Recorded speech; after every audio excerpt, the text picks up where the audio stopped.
በቤተሰቧ ተጥላ የነበረችው በስቃይ የተመታችው ልጅ ፊርዶስ ከሳውዲ።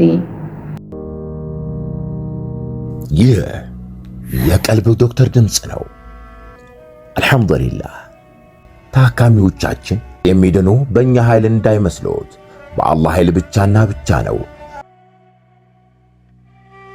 ከቀልብ ዶክተር ዓላማ ውስጥ የአላህን ተአምር ማንገስ ዋነኛው ነው። በየጊዜው በቀልብ ዶክተር ታክመው መዳናቸውን ማመን እስከሚያቀታቸው ሲቃይ የተናነቃቸው ሲገልጹ የአላህ ተአምር ምን ያህል የገዘፈና ግልጽ እንደሆነ ያሳየናል። ከህመም ወደ ጤነኝነት፣ ከጭንቀት ወደ ደስታ፣ ከጨለማ ወደ ብርሃን፣ ካላሰቡበት ወደ ስኬት የደረሱት በአላህ ተአምር ቢሆን እንጂ። ልብ ለአላህ እጅ የሰጠና የተናነሰ ሲሆን ግልጽ ይሆናል። አላህም እንዲህ ይለናል፣ አላህን ትገነዘቡና በእርሱም ታምኑ ዘንድ በችሎታው ላይ ያስረጅ የሆኑ ግልጽ ተአምራቶችን ያሳያቸዋል። አልበቀራ። ኑ በአላህ ቃል የአላህን ተአምር እናግስ። ሕክምና ማግኘት ሲፈልጉ ይሄንን ሊንክ ይጫኑ። አሰላሙ አለይኩም ወራህመቱላሂ ወበረካቱሁ። ውድና የተከበራችሁ የቀልብ ዶክተር ቤተሰቦቻችን እንደምን ከረማችሁ? በያላችሁበት የአላህ እዝነት፣ ረህመት፣ ጥበቃው አይለያችሁ እያልኩኝ የዘወትር ቅዳሜና እሁድ ወደ እናንተ ይዘንላችሁ የምንቀርበው በቀልብ ዶክተር ኡስታዞች ሰበብ ታክመው የዳኑ የእህት የወንድሞቻችንን እውነተኛ፣ አሳዛኝ፣ ልብ አንጠልጣይ ታሪካቸውን ነውና ለዛሬም እጅግ የሚያሳዝን በቤተሰቧ ተጥላ የነበረችው በስቃይ የተመታችው ልጅ ፊርዶስ ከሳውዲ። ክፍል 1። የቤታችን በሮች ዝግ ሆነው የአባቴ የቤተሰቤ እጆች ደግሞ በእኔ ላይ ለድብደባ ሲዘረጉ ሕይወቴ ምን ያህል ጨለማ እንደሆነ በገባኝ ወቅት ያኔ በተቃራኒው ደግሞ የውስጤ ብርሃን አላህ አላህ እያለ ከማንም በላይ ያበራ ነበር። ጽናትን ያየሁበት እድሜ ነው። አንድም ደጋፊ ያጣሁበት፣ ብቻዬን በድል ላይ መከራን ያሳለፍኩበት ሕይወት አለኝ። ያን ታሪኬን ያን የምጥ ወራት ድልን አፍርተው ድልን ወልደው ደግሞ በዚህ ቤት በቀልብ ዶክተር ቤት ታሪኬን በመናገሬ እጅግ በጣም ደስታ ይሰማኛል። ብትፈልጉ ታከሙ፣ ባትፈልጉ አትታከሙ። ብልጦች ብልሆች ግን ተጠቅመውበታል። ድላችንን የምናስነግርበት ቤት ነው። አላህ እንጂ ማንም ስለፈለገ ከሕክምና ወይም ከአፍያው አይገጥምም።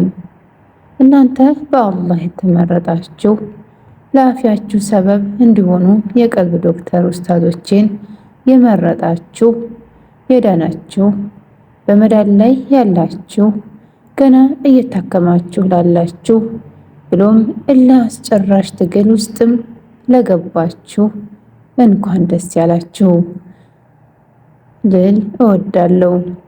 ድል ታገኛላችሁ በኢዝኒላህ። ሺዎች ድነናል፣ ሚሊዮኖች እንቀራለን። አላሁ አክበር። ወደ ታሪኬ የሆነ ሁሉ በትዝታዬ ሲመላለስ ዛሬም ቢሆን ልቤ በሐዘን ይደማል። ስሜ ፊርዶስ ነው። የ20 ዓመት ወጣት የነበርኩ ለመብረር የቋመጥኩበት ዘመን ላይ ቤተሰቦቼ የተስፋ የእድገት የለውጥ ክንፎቼን የሰበሩት ወቅትን ጀምሮ ነው ማጫወታችሁ። ዛሬ ላይ ሳውዲ ምድር ሆኜ የትላንቱን ስቃይ ሳስበው የዛሬዋ ፊርዶስ ምን ያህል ጠንካራ እንደሆነች ይገባኛል። የተወለድኩትና ያደግኩት በሌላ ሃይማኖት ስር ነው። ብዙ ቤተሰብ አለኝ። አባቴ፣ እናቴ እና 5 እህትና ወንድሞቼ። ቤታችን በውጫዊ ገጽታ የተረጋጋ ይመስል ነበር። እኔ ግን ከልጅነቴ ጀምሮ ከውስጤ የሆነ የጎደለ ነገር ይሰማኝ ነበር። ነፍሴ ዘወትር እርካታን፣ እውነተኛ ሰላምን ትፈልግ ነበር። ይህ ፍለጋዬ ደግሞ ወደ እስልምና እንድገባ አደረገኝ። አልሐምዱሊላህ። ያገኘውን ያገኘነውን ብናቅ ያጣነው የለም። እስልምና ጉዞዬን የጀመርኩት በጉጉት ነበር። ብዙዎቹ ጓደኞቼ ከሙስሊም ቤተሰብ የሆኑ ነበሩ። ከእነሱ ጋር በምሆንበት ጊዜ ሁሉ ስለ ኢስላም ሲያወሩ ሰማለሁ። በተለይም የጸሎታቸው እርጋታና በህይወታቸው ውስጥ የአላህ መኖር የሰጣቸው ጥብቅ እምነት ልቤን ይነካው ነበር። ቀስ በቀስ ስለ እስልምና መማር ጀመርኩ። በኢንተርኔት በመጻሕፍት ሁሉንም ሳላስቀር አነብ ገባው።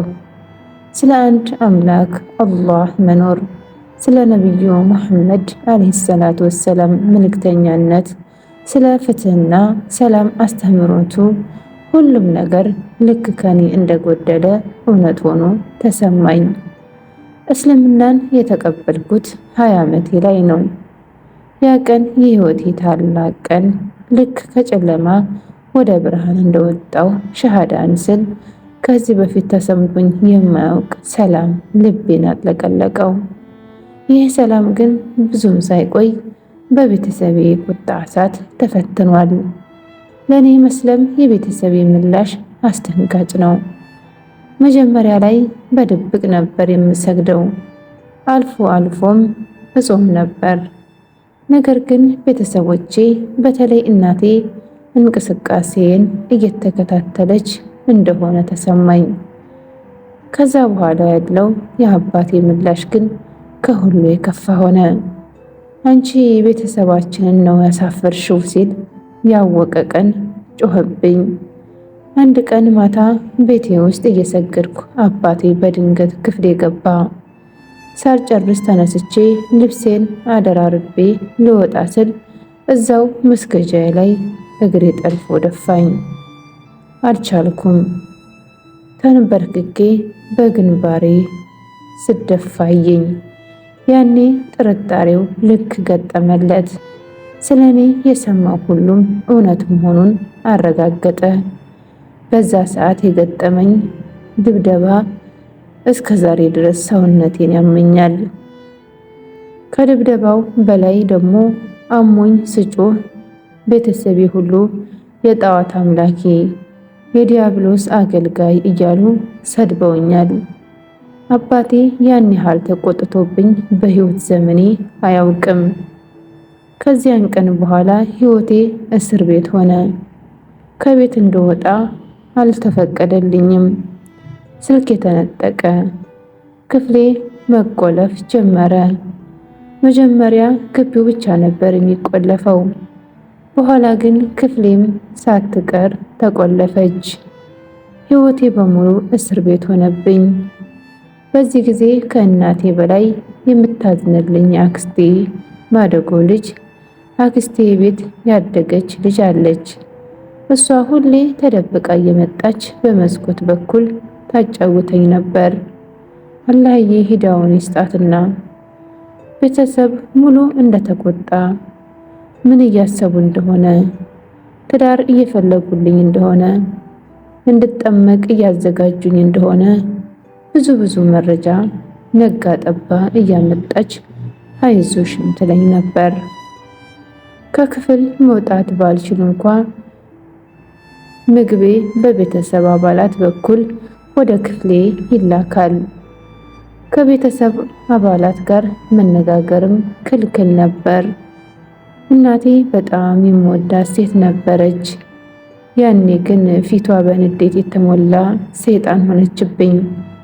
ወደ እሷ ለመቅረብ ስሞክር እንኳ ትገፋኝ ነበር።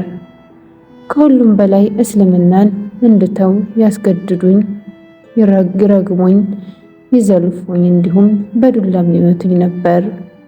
እኔ ግን አሻፈረኝ አልኩ። ኢስላም ከዚህም በላይ መስዋዕትነት የሚከፈልበት እምነት ነው። ስቃዬ ከድብደባና ከእስር አልፎ ሄደ።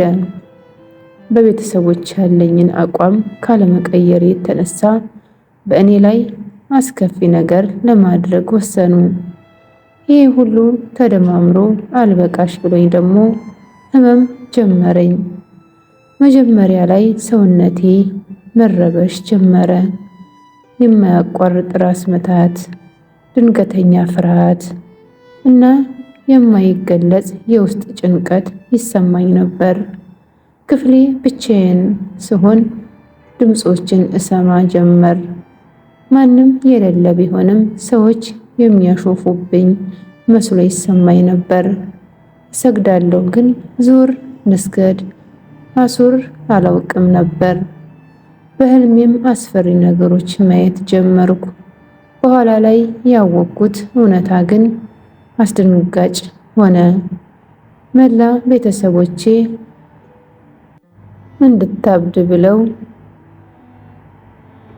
ሰባስበው መተት አስረውብኝ እንደሆነ ከዚህቹ አክስቴ የምታሳድጋት ልጅ ጭምጭምታ ሰማሁ። ለኔ ብለው አዋቂ ቤት እንደሚመላለሱ ጭምር። ዘመዶቼ ሁሉ የሚነግሩኝ ነገር በጣም አሳዛኝ ነበር። እምነትሽን ካልተውሽ ገና ሰይጣኑ ያሳብድሻል ይሉኛል።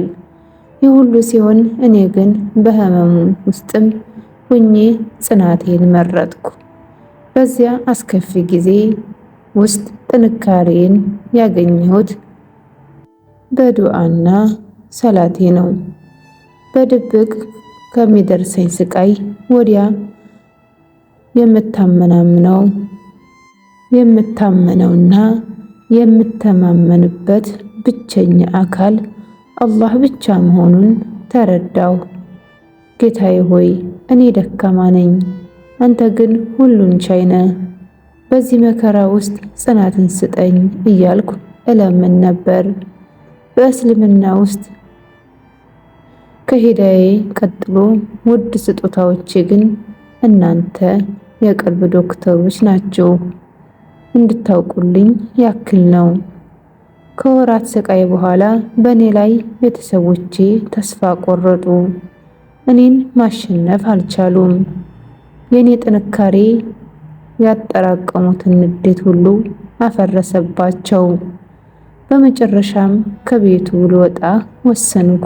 ላመልጥ፣ ከአገሬ ለመሰደድ ወሰንኩ። ቤተሰቤን ትቼ። የቤታችን ታሪክ ክፍል 1 ይህን ይመስል ነበር። ላይክ፣ ሸር፣ ሰብስክራይብ እያደረጋችሁ ለሌሎች እንዲዳረስ ሰበብ ሁኑ ማለት ፈልጋለሁ። በክፍል 2 እስከምንገናኝ ድረስ ወሰላሙ አለይኩም ወራህመቱላሂ ወበረካቱሁ። እንኳን ወደ ትክክለኛው የአፍያ መንደር በሰላም መጡ። የቀልብ ዶክተር በሲህር በጅን በአይንናስ እንዲሁም የስነ ልቦና ጫና የደረሰባቸው የሰው ዘር ፍጥረታት በሙሉ ታክሞ የሚድኑበት ነው። ሕክምናው በቁርአን፣ ሕክምናው በአስካሮች፣ ሕክምናው በዱዓዎች በሰደቃ የሚካሄድ ሲሆን ነቢያዊ ሱናን በተመረኮዙ እጅግ ጥበብና እውቀትን ባካበቱ የሩቃ ዶክተሮች ይታከማሉ። እወቁ፣ ሕክምናው ሸሪዓዊ ብቻ ነው። አያምልጦት፣ እድሉን ይጠቀሙ። ባሉበት ሆነው ራስዎን ያክሙ። ሕክምና ማግኘት ሲፈልጉ ተከታዩን ሊንክ ይጫኑ።